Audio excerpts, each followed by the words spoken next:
Hi everyone, I'm Sal with Moon Valley Nurseries, and today we're going to talk about some of the diseases and some of the pests that we see at your home and garden. One of the things we're going to start off with today is going over borers. So what we want to talk about first is when you kind of see some signs of infestation of borers. And that's usually you see die off on major tree limbs.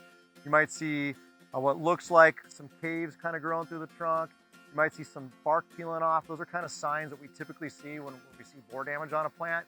And more often than not, we're talking about getting those guys and what caused it. It's really the plant was probably not in its optimal health to begin with.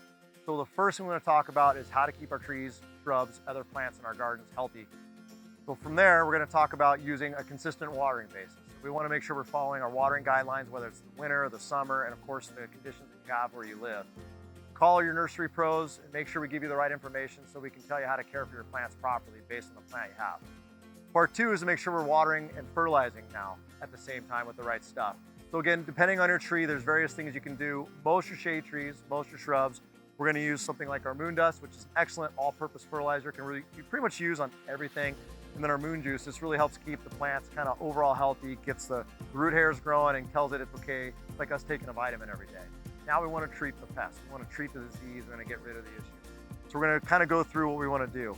We like to use a systemic drench, especially with those borers. It's a pretty tough plant, pretty tough disease, if you will, pretty tough bug we want to really get rid of.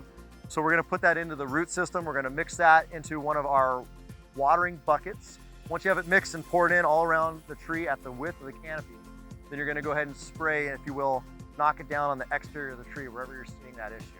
So we're going to use spinosad in that case. This is an excellent product for that.